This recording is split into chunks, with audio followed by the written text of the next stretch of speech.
بسم الله الرحمن الرحيم. الحمد لله والصلاة والسلام على رسول الله وعلى آله وأصحابه أجمعين، أما بعد. ناظرین کرام، السلام علیکم ورحمۃ اللہ وبرکاتہ۔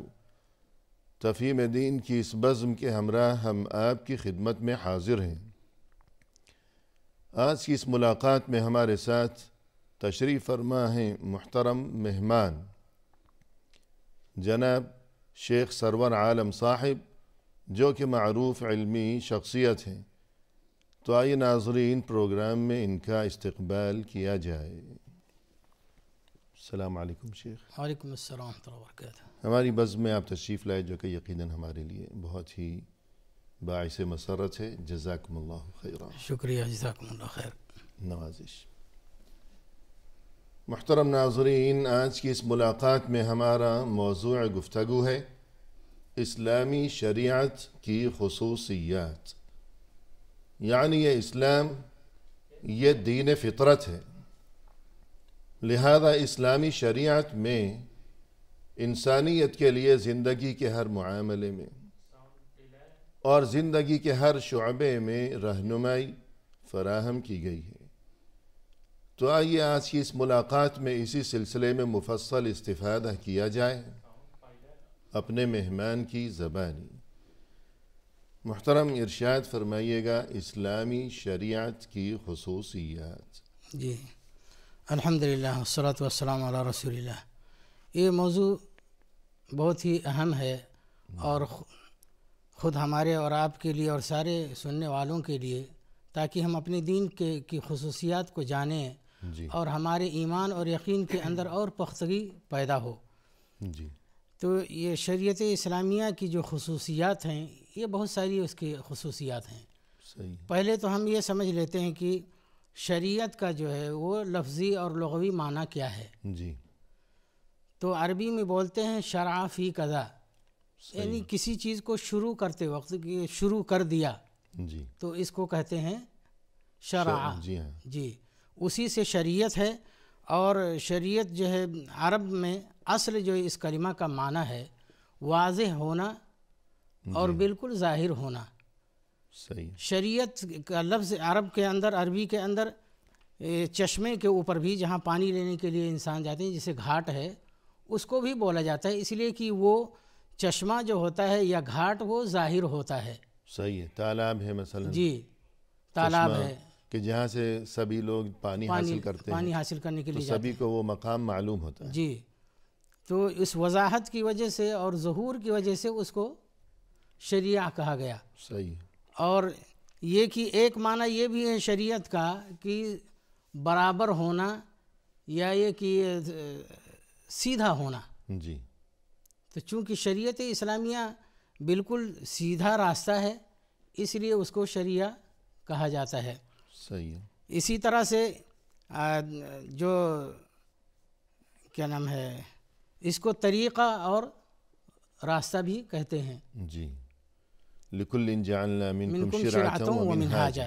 جی، ہم نے ہر ایک کے لیے تم میں سے ایک دستور بنایا ہے اور ایک طریقہ بنایا ہے۔ صحیح ہے۔ راستہ بنایا، دستور بنایا، تو شریعت کے معنی گویا کہ راستے کے بھی ہیں، خواہ وہ چلنے کا راستہ ہو جو نظر آ رہا ہے، جی، یا وہ دستور زندگی ہو کہ زندگی بسر کرنے کا وہ راستہ ہو، طریقہ ہو۔ جی، تو یہ معنی ہو گئے لفظ شریعت کے گویا کہ لغت کی روح سے، جی، لغوی اور لفظی معنی۔ تو شریعت کی اصطلاح میں کچھ اس کا مخصوص مفہوم بھی ہے۔ جی، اصطلاح میں کہتے ہیں کہ اللہ تعالیٰ کی طرف سے کچھ اوامر اور نواہی اور ارشاد کا وہ مجموعہ جو اللہ تعالیٰ نے اپنے بندوں کے لیے، اپنے بندوں کو اس کا مکلف بنا دیا ہے۔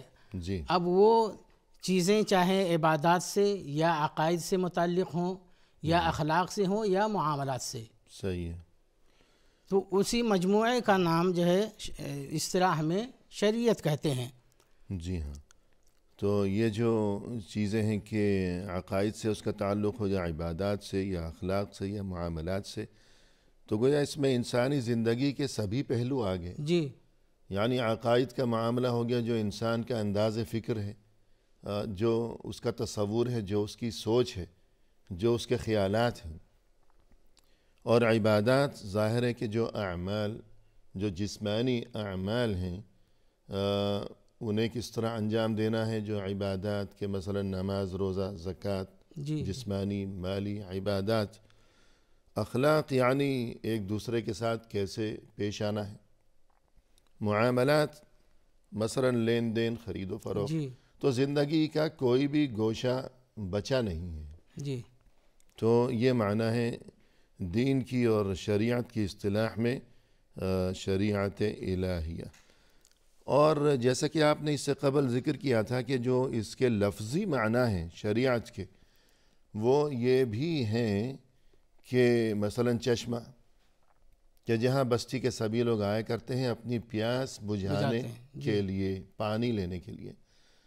تو شریعت کے جو اصطلاحی معنی ہیں کہ اللہ کی طرف سے انسانیت کے لیے نازل فرمودہ احکام، تو اس میں بھی گویا کہ روحانی غذا کے حصول کا انتظام ہے. بالکل تو دونوں میں بہت قوی اور مضبوط گویا کہ مطابقت ہے. مطابقت ہے، جی مناسبت ہے.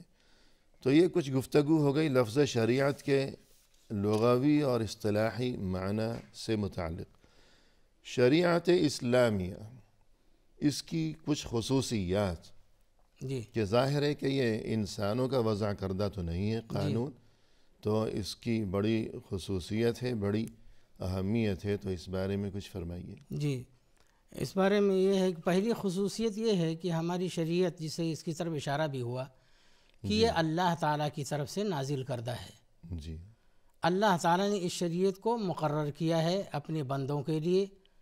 اور جیسا کہ قرآن مجید میں آیا ہے، اللہ تعالیٰ نے فرمایا انا نحن نزلنا الذکر وانا لہ لحافظون. جی ہم نے ہی اس ذکر کو اتارا ہے اور ہم ہی اس کی حفاظت کرنے والے ہیں. صحیح ہے. تو اللہ تعالیٰ نے اس شریعت کو خود اتارا ہے.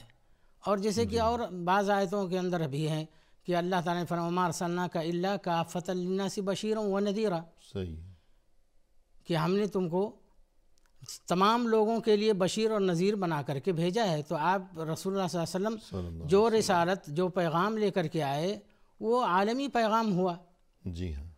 اور وہ اللہ تعالیٰ کی طرف سے ہوا. صحیح ہے. تو اس طرح کی کئی ایک آیتیں ہیں جن سے پتہ چلتا ہے کہ یہ اللہ تعالیٰ کی طرف سے یہ شریعت ہے.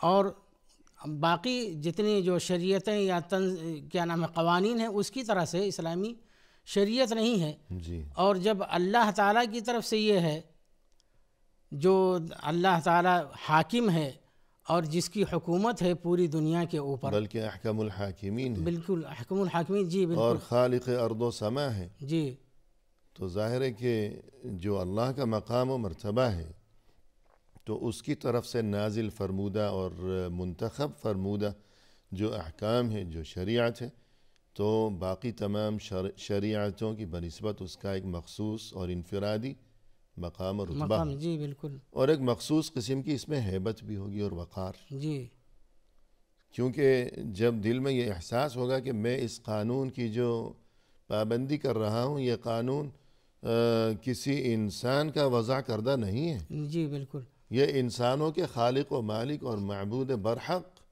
کی طرف سے نازل شدہ یہ قانون ہے. اور پھر اس میں یہ بھی ہے کہ اس میں خطا اور غلطی کا کوئی امکان ہے ہی نہیں. جی، اس لیے کہ اللہ خود جو ہے وہ غلطی سے پاک معصوم ہے. جی. تو جیسے مسلمانوں کا تو کیا کہتے ہیں تکیہ کلام ہی یہ رہتا ہے کہ سبحان اللہ. جی. یعنی اللہ تو پاک ہے، ہر نقص سے پاک، ہر نقص سے، ہر عیب سے منزہ ہے.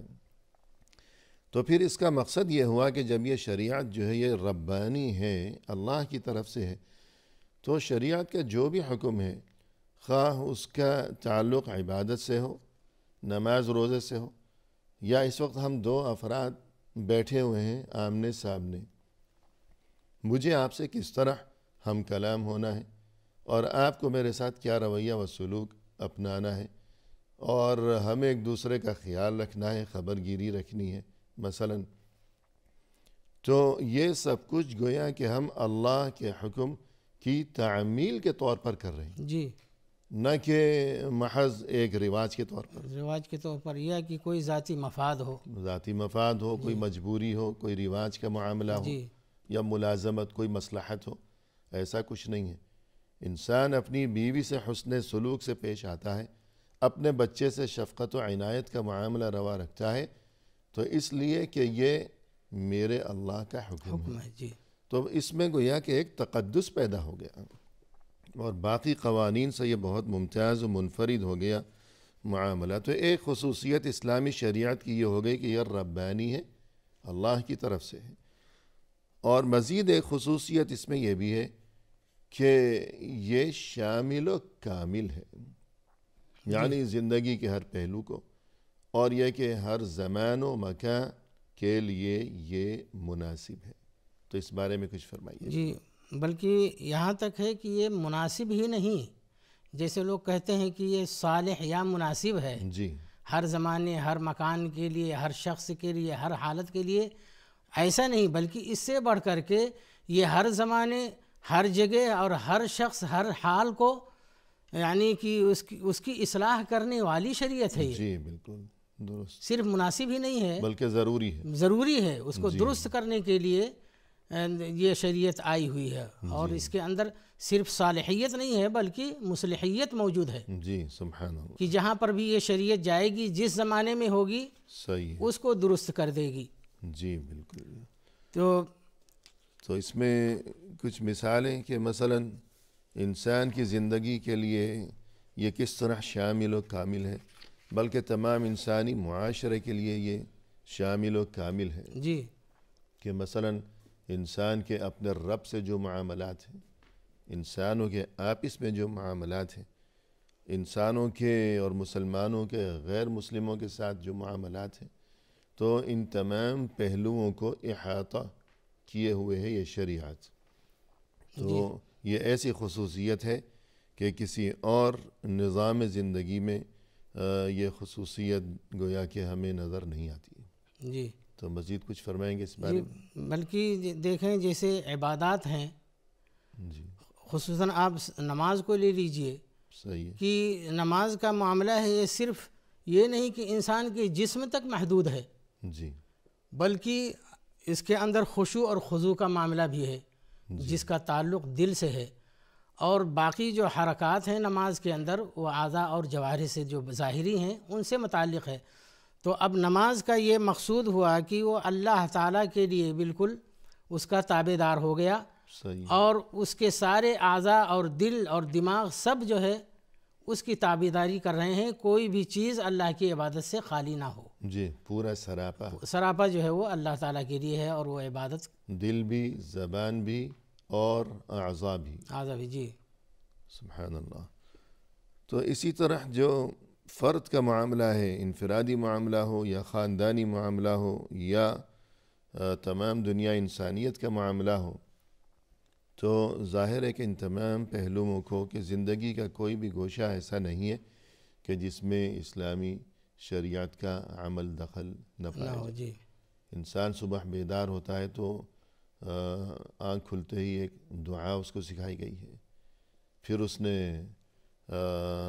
طہارت وغیرہ کے لیے جانا ہے، تو یعنی آنکھ کھلتے ہی معاملہ شروع ہو گیا، اور بیت الخلاء کے لیے جائے گا تو پہلے تو جیسے ہی آنکھ کھلی تو الحمدللہ الذی احیانا بعدما اماتنا والیہ النشور، پھر جب جائے گا وہاں کیا کرنا ہے، بیت الخلاء میں کون سا پاؤں پہلے رکھنا ہے، کیا کلمات کہنے ہیں، اور اس کے بعد وہاں کے کیا آداب ہیں، پھر وضو کا معاملہ آئے گا تو اس کا کیا طور طریقے، باہر نکلے گا تو پہلے کون سا پاؤں۔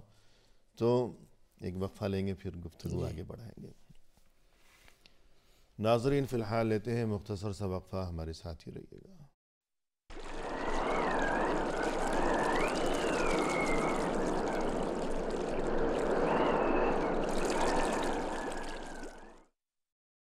محترم ناظرین، وقفے کے بعد ہم حاضر خدمت ہیں۔ آئیے سلسلہ گفتگو کو آگے بڑھایا جائے اپنے مہمان کی زبانی۔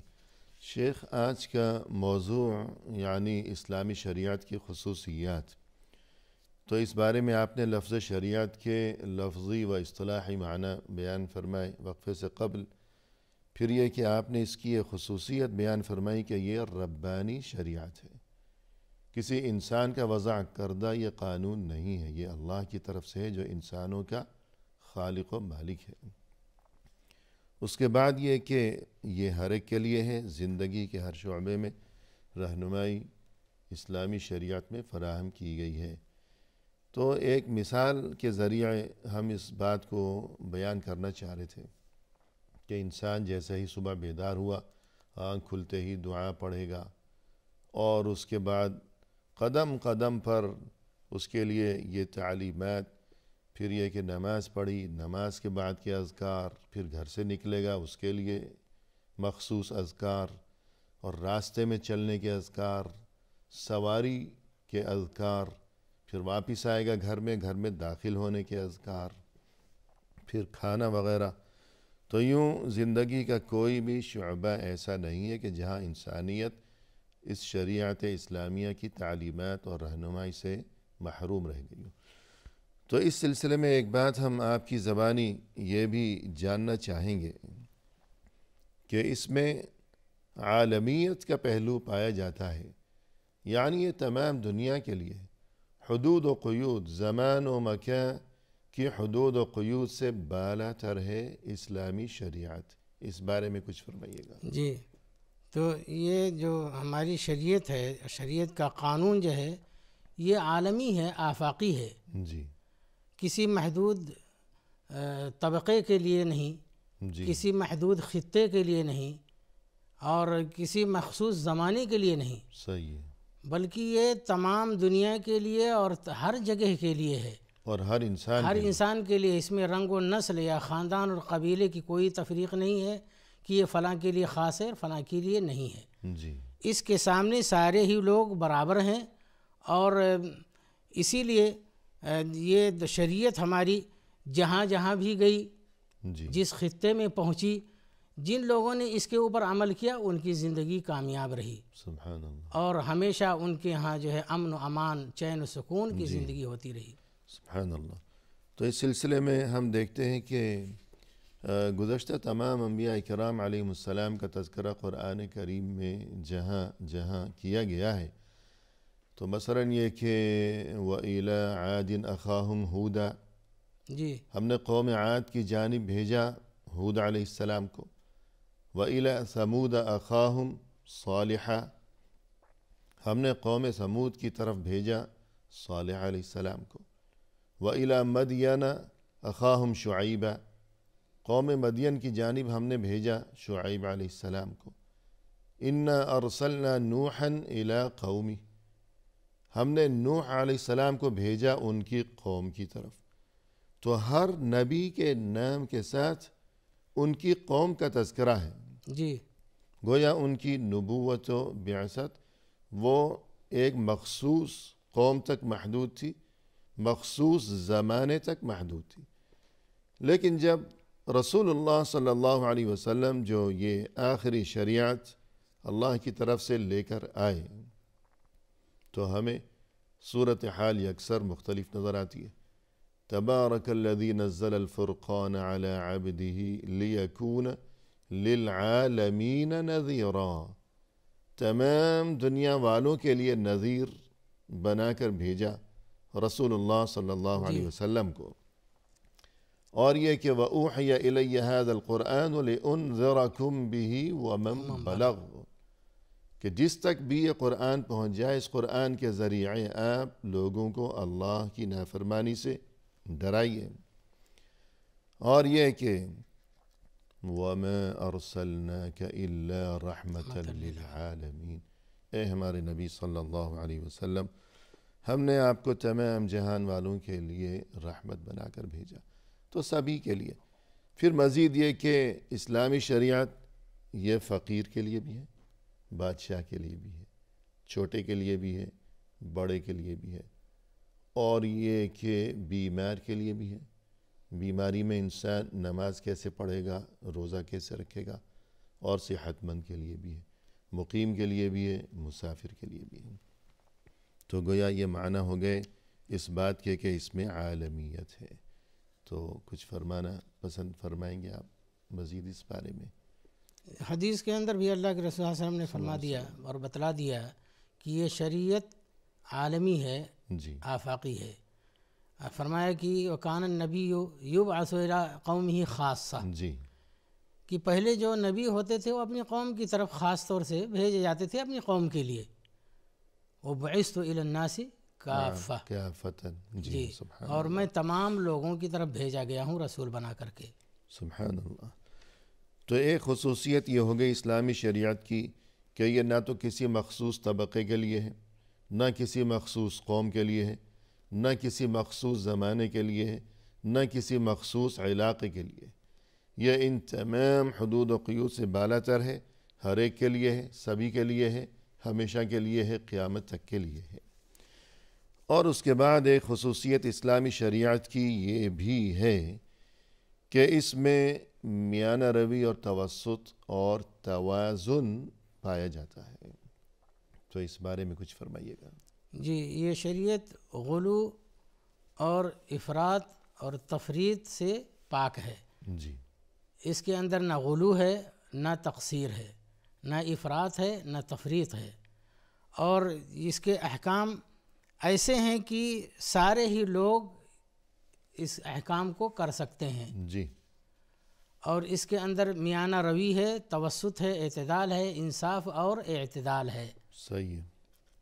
اب یہاں سے ایک بات یہ بھی ہوتی ہے کہ بعض لوگ یہ سمجھتے ہیں کہ احکام شریعت کے اوپر عمل کرنا یا سنت کے اوپر عمل کرنا اسی کو تشدد سمجھ لیا ہے۔ جی حالانکہ بات ایسی نہیں ہے۔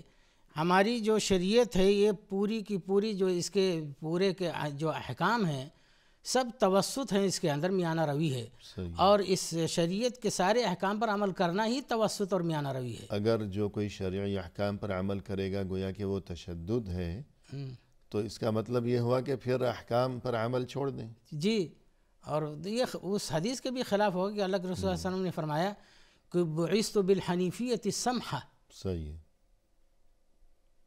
آسان جو اللہ کے رسول صلی اللہ علیہ وسلم شریعت لے کر کے آئے، وہ خود کہہ رہے ہیں کہ مجھے آسان شریعت دے کر کے بھیجا گیا ہے۔ جی تو گویا کہ آپ اگر کہہ رہے ہیں کہ سنت کے اوپر عمل کرنا ہے، شریعت کے اوپر عمل کرنا تشدد ہے، تو رسول اللہ علیہ وسلم کی اس بات کے مخالف ہوتا ہے۔ بالکل، بلکہ خود قرآن میں فرمائے کہ وَمَا جَعَلَ عَلَيْكُمْ فِي الدِّينِ فی مِنْ الدین من حَرَجٍ، حرج، اور یہ کہ یرید اللہ بکم اليسر ولا یرید بکم العسر جی ان الدین یسر۔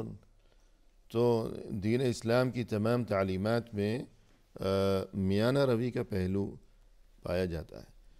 تو اگر غور کیا جائے تو انسان کی زندگی میں ایک بہت بڑی اور اہم چیز جو ہے وہ معاشی معاملات ہے، پیسے کا معاملہ۔ جی ہر انسان جو ہے اس کے لیے یہ جو روزی روٹی کے سلسلے ہیں اور کسب معاش، تو دین اسلام میں یا اسلامی شریعت میں اس سلسلے میں بھی جو نظام ہے اسلام کا معاشی نظام، تو اس میں بھی میانہ روی ہے، وہ کس طرح، تو یہ بھی ارشاد فرمائیے گا۔ جی، کیونکہ آج دنیا کے اندر دو قسم کے جو ہے نظام چل رہے ہیں مال و دولت کے بارے میں، ایک راس مالی ہے اور ایک اشتراکی ہے۔ راس مالی کا مطلب یہ ہے کہ آدمی پیسہ جمع کرے جیسے بھی ہو، سرمایہ دارانہ نظام، جی بالکل سرمایہ دارانہ نظام، کہ جس میں امیر ترین اور غریب ہر دن غریب ترین ہوتا جائے، اور اس میں کچھ اس کا نہ ہو، جائز اور ناجائز ہر طریقے سے، بس صرف پیسہ جمع کرنا، جی، اور جتنا چاہے جمع کرے، اس میں کسی کا حق نہیں ہے، جی،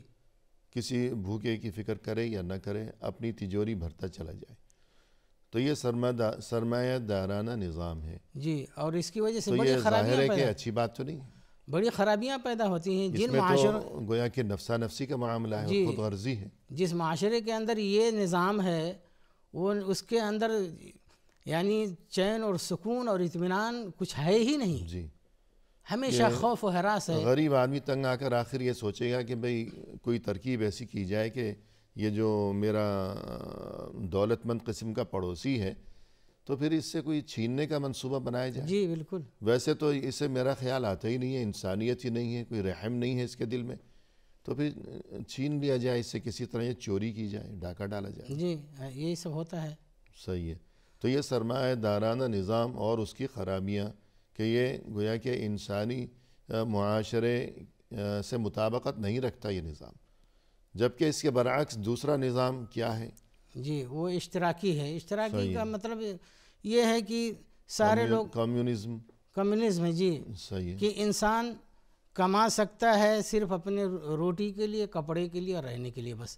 باقی یعنی وہ جو فردی جو انفرادی ملکیت ہے وہ نہیں کر سکتا. صحیح ہے. باقی اس کا جتنا سرمایہ ہے سب حکومت کا اور ملک کا جو ہے جی کی ملکیت ہوگی. حالانکہ اللہ نے جو انسانوں کو پیدا کیا تو ان کی جسمانی اور ان کی ذہنی جو صلاحیتیں ہیں وہ ایک جیسی تو نہیں ہیں. جی وہ بالکل. مختلف ہیں. اللہ نے کسی کو جسمانی قوت زیادہ دی، صحت و تندرستی سے نوازا، جبکہ دوسرا جو ہے وہ اس کی بنسبت جسمانی لحاظ سے کمزور ہے.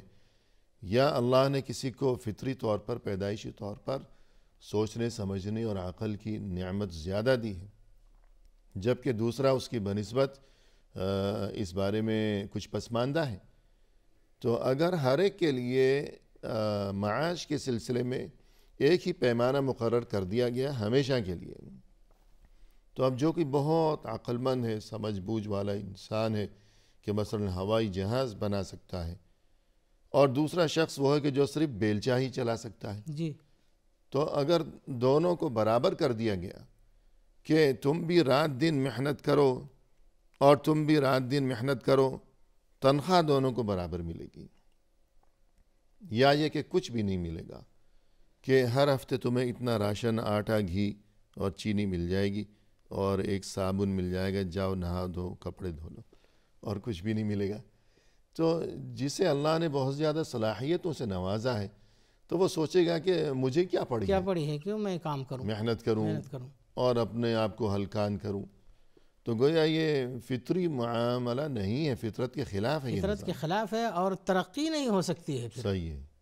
کیونکہ آدمی کام چھوڑ کر کے بیٹھ جائے گا. جی. اور اس کا جو ہے اس کی زندہ مثال وہ ہے کہ جہاں جہاں یہ نظام گیا، جن جن ملکوں میں، جی. اور ابھی تک ہے جہاں پر، وہ ملک جو ہے بالکل غریب ہو گیا. صحیح ہے. اور وہاں پر یعنی لوگ جو ہے وہ غربت میں اور فاقہ میں جو ہے گزار رہے ہیں. صحیح ہے. جی.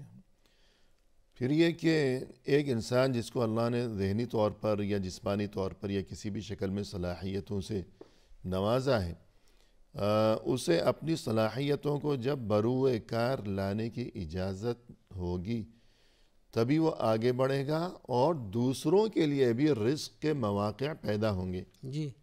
کہ اس نے اپنے ذہن سے کچھ سوچا، منصوبہ بندی کی، کوئی فیکٹری لگائی، کارخانہ لگایا یا کچھ بھی کیا، تو اب ایک کارخانہ اگر اس نے لگایا ہے تو اس میں کتنے بے روزگاروں کے لیے روزگار کا بندوبست ہوگا.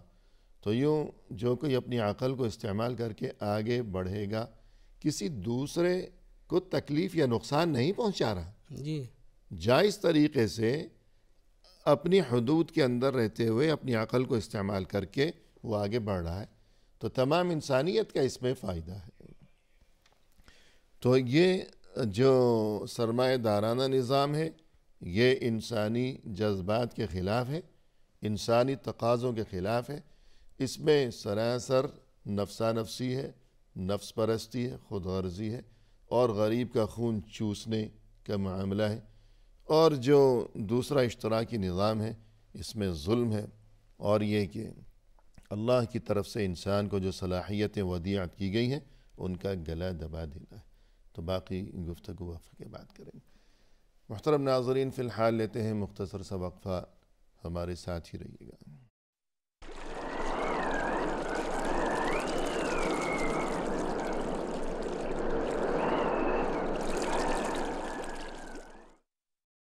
ناظرین کرام، وقفے کے بعد ہم حاضر خدمت ہیں. آئیے سلسلے گفتگو کو اب پائے تکمیل تک پہنچایا جائے اپنے محترم مہمان کی زبانی. شیخ، وقفے سے قبل گفتگو چل رہی تھی کہ اسلامی شریعت کی خصوصیات، تو ان خصوصیات میں سے ایک بڑی خصوصیت جس کا تعلق معیشت سے ہے، تو آپ نے یہ تذکرہ فرمایا کہ دنیا میں عام طور پر یا تو سرمایہ دارانہ نظام ہے کہ جس کی بنیاد خود غرضی پر ہے، اور دوسرا نظام ہے اشتراکی کہ جس میں انسانوں کی صلاحیتوں کو گویا کہ ان کا گلا دبا دینا ہے کہ سب ایک جیسے ہو گئے. جی. تو پھر اسلام کا معاشی نظام اور اس کی خصوصیات اور اس میں جو محاسن ہیں، خوبیاں ہیں، تو کچھ اشارہ اس جانب بھی فرما دیجیے۔ ان دونوں نظام کے بیان کے بعد اسلام کی خصوصیت خود ہی اجاگر ہو جاتی ہے۔ صحیح ہے۔ اب اسلام میں آپ دیکھیں گے، ہماری شریعت کے اندر، قرآن حدیث کے اندر غور و فکر کریں گے تو یہ ہوا کہ اللہ تعالیٰ نے انسان کو خود حکم دیا ہے کہ محنت کرو، صحیح ہے، کوشش کرو، جی اور اپنی زندگی کو سنوارنے کی تگ و دو کرو، جی، بلکہ عبادت ہے۔ بلکہ عبادت ہے۔ اور صحیح ہے، جی ہاں، اور پھر یہ کہ جو انفرادی، جو فردی جو ملکیت ہے، اس کی بھی حفاظت شریعت کے اندر ہے، بالکل، اس کو گویا کہ تسلیم کیا گیا۔ تسلیم کیا گیا ہے۔ لیکن یہاں پر شرطیں یہ لگائی گئی کہ انسان حلال طریقے سے جی، کمائے، کسی کی حق تلفی نہ کسی کرے۔ کی حق تلفی نہ کرے، غصب نہ کرے، جھوٹ نہ بولے، خیانت سے کام نہ لے، چوری نہ کرے، دغا بازی نہ کرے۔ جی یہ ساری چیزیں ہیں، یہ عیوب ہیں، ان سے جو ہے مبرہ ہو کر کے وہ کمائے اور جمع کرے۔ پھر بندوں جتنا بھی کما سکتا ہے، جتنا بھی کما سکتا ہے، جی کوئی اس کی حد نہیں ہے۔ بالکل تحدید ملکیت کا معاملہ نہیں ہے اسلام میں۔ ہاں، اس میں اللہ تعالیٰ نے پھر یہ کہہ دیا ہے کہ اس میں کچھ حقوق دوسروں کے بھی ہیں۔ صحیح ہے، اللہ کے حقوق ہیں، ان کو ادا کرو، جی انسانوں کے حقوق ہیں، ان کو بھی ادا کرو، اس کے بعد جتنا بھی چاہے جمع کرو۔ اللہ کے حقوق مثلاً یہ کہ حج کے لیے جائے جی، انسان۔ زکوٰۃ نکالنا، صحیح ہے، صدقہ و خیرات کرنا جو غربا کا وہ ہے، جی ہاں، تو یہ سب کرنے کا ہے، اور دیگر فلاحی کام فلاحی کام ہے۔ جی معاشرے میں جہاں اگر کسی بھی جگہ کسی موقع پر تعاون کی ضرورت ہے جی، تو اس قسم کے جو فلاحی کام ہیں تو ان میں انسان بڑھ چڑھ کر حصہ لے۔ اس مال کے ذریعے سے صلہ رحمی کرنا، جی ہاں، اپنے جو رشتہ دار ہیں ان میں سے ان کو حاجت اور ضرورت ہے ان کو دینا اپنی استطاعت کے مطابق، تو یہ چیز ہے۔ آدمی جب اس طرح سے کرے گا، پھر اللہ تعالیٰ نے اس کے اوپر دنیا کے اندر بھی بدلہ رکھا ہوا ہے اور آخرت کے اندر بھی سبحان اللہ، ترغیب دی ہے کہ تم اگر ایسا کرو گے تو تمہارا مال اور بڑھے گا، جی دنیا کے اندر ہی اضافہ ہوگا، آخرت کے اندر بہت ہی اجر و ثواب اللہ تعالیٰ نے رکھا ہوا ہے۔ تو انسان اس طرح سے اسلام کی شریعت پر عمل کر کے خود اپنی زندگی بھی بنائے گا اور اخروی زندگی بھی۔ بلکہ یوں اس انسان میں محنت و کوشش کا جو جذبہ ہے وہ مزید پروان چڑھتا جی ہے۔ بالکل، وہ سوچتا ہے کہ اگر میں مال کمانے کے لیے محنت کروں گا، خون پسینہ بہاؤں گا، اور یہ کہ سستی اور کاہلی اور پست ہمتی سے میں بچا رہوں گا، تو اس میں میرے لیے اجر و ثواب ہے، اور یہ کہ اسے گویا کہ عبادت کا اور اللہ کا قرب حاصل کرنے کا ایک ذریعہ قرار دیا گیا ہے کہ رزق حلال کے لیے محنت و کوشش کرتے رہنا، اور یہ کہ الکاسب حبیب اللہ، حلال کمانے والا تو اللہ کا محبوب ہے، پسندیدہ انسان ہے۔ تو یوں دین اسلام میں مال و دولت اور روپیہ پیسہ کمانے کے لیے کوئی نہ تو لگام لگائی گئی ہے، نہ اس کی حد مقرر کی گئی ہے۔ جس کسی کو اللہ نے جتنی سوجھ بوجھ اور عقل اور صلاحیتوں سے نوازا ہے، جسمانی صلاحیتیں، دماغی صلاحیتیں، کہ بہت ذہین آدمی ہے، جتنا چاہے وہ روپیہ پیسہ کماتا چلا جائے، کوئی پابندی نہیں ہے، کوئی قباحت نہیں ہے۔ جی اللہ نے اسے سمجھ بوجھ دی ہے، اس سے فائدہ اٹھائے، لیکن یہ کہ حرام راستے سے نہ کمائے، اور پھر یہ کہ کمانے کے بعد اس میں دوسروں کے جو حقوق اللہ نے رکھے ہیں ان میں کوتاہی ہرگز نہ کرے۔ تو یہ تو بہت اچھی بات ہو گئی، جی، اور جس کا دل چاہے آگے بڑھے، حلال طریقے سے کمائے اور حلال طریقے سے اس کو خرچ بھی کرے۔ جی بالکل صحیح ہے۔ اور جب اس نظام کے اوپر انسان عمل کرے گا تو اس کو جو ہے جسمانی فائدہ بھی ہوگا، جی روحانی فائدہ بھی ہوگا، دماغی فائدہ، اور اس کے بعد جو ہے اخلاقی فائدہ بھی ہوگا۔ بالکل، اور معاشرتی فائدہ۔ جی یہ تو اللہ نے قرآن میں خود فرمایا کہ جعل اللہ لکم قیاما، جی بالکل، کہ یہ مال جو ہے یہ تمہارے لیے دنیا میں، معاشرے میں، یہ قیام کا ذریعہ اللہ نے بنایا ہے، اللہ نے بنایا ہے۔ صحیح ہے، قیام یعنی جس کی جیب میں پیسہ ہوگا، خوشحالی ہوگی، تو وہ معاشرے میں باعزت طریقے سے کھڑا رہ سکے گا۔ کہ مثلا ایک تھیلا ہے یا بوری ہے، اگر تھیلا بھرا ہوا ہے تو وہ کھڑا رہ سکے گا، یا بوری ہے، لیکن اگر اس کو خالی کر دیا گیا تو وہ تھیلا گر جائے گا، زمیں بوس ہو جائے گا. تو یوں خوشحالی جو ہے یہ اپنی عزت بچانے کے لیے، باعزت زندگی بسر کرنے کے لیے، اور یہ کہ اپنی اور اپنے اہل و عیال کی عزت کو برقرار رکھنے کے لیے، اور یہ کہ رسوائی اور دوسروں کے سامنے یہ دستے سوال دراز کرنا بے عزتی، اس سے بچنا یہ ضروری ہے. عزت اللہ کی طرف سے، یہ عزت بھی نعمت ہے، امانت ہے. بالکل. تو یوں گویا کہ انسان کے لیے یہ بات کہ اسلامی شریعت میں مالی معاملات میں بالخصوص اور باقی بھی زندگی کے تمام معاملات میں میانہ روی، یہ بہت بڑی خصوصیت ہے اسلامی شریعت جی. کی. تو اس کے علاوہ یہ کہ کچھ شریعتیں، کچھ قوانین ایسے ہوا کرتے ہیں کہ جن میں کوئی لچک ہی نہیں ہے، کہ سبھی کو ایک ہی ڈنڈے سے ہانکنے والا معاملہ ہے. اور کچھ قوانین دنیا میں ایسے ہوتے ہیں کہ ضرورت سے زیادہ لچک ہے، کہ کسی کے لیے ایک قانون، کبھی آج ایک قانون کل دوسرے کے لیے دوسرا قانون. جبکہ اسلامی شریعت میں اس حوالے سے کیا سلسلہ ہے، یہ بالکل بے لچک ہے، یا یہ کہ بالکل ہی لچک ہے؟ نہیں، چونکہ ہماری جو شریعت ہے یہ قیامت تک کے لیے ہے. جی. جب تک دنیا باقی رہے گی جب تک کے لیے یہ شریعت ہے. صحیح. اور مطلب یہ ہے کہ یہ جو احوال اور ظروف تو بدلتے ہی رہیں گے قیامت تک. جی. تو اگر ہماری شریعت کے اندر لچک نہ ہو تو جو مسائل نئے نئے پیدا ہو رہے ہیں ان کا حل نہیں ہو سکتا ہے. جی. تو اللہ تعالیٰ نے اس شریعت کے اندر لچک رکھی ہوئی ہے، اور یہ نہیں کہ بالکل دروازہ کھول دیا ہے. صحیح ہے کہ تساہل ہو. جی. لچک ان چیزوں کے اندر ہے جو معاملات اور عادات سے جو ہے متعلق ہیں. جی. یا جو فروعی معاملات، فروعی معاملہ ہیں. لِكُلٍّ جَعَلْنَا مِنْكُمْ شِرْعَةً وَمِنْهَاجًا. جی بالکل. ہر قوم کے لیے، ہر نبی کے زمانے میں جو وقتی ضروریات تھیں تو اس معاملے میں گویا کہ ایک جدا جدا منہاج اور طریقے تھے، لیکن جو اصول و مبادئ ہیں جی وہ ثابت ہیں، وہ ایک ہی جیسے. خاص طور سے یہ جو عقائد اور عبادات ہیں ان کے اندر جی پائیداری ہے. صحیح ہے. تو گویا کہ دیگر جو قوانین ہیں دنیا میں، تو ان میں یہ خرابی ہے کہ کسی میں بالکل بھی لچک نہیں ہے، اور ایک ہی جیسا معاملہ ہر ایک کے ساتھ، اور ہر حال میں خواہ کسی کو اس سے فائدہ ہو یا نقصان ہو. اور کچھ قوانین ایسے ہیں کہ جن میں بہت زیادہ لچک ہے، کہ جیسے کہتے ہیں کہ موم کی طرح کہ اسے جب دل چاہا اسے، جدھر جی چاہا اسے موڑ لیا. جی. تو دین اسلام میں ایسا معاملہ نہیں ہے، اسلامی شریعت میں.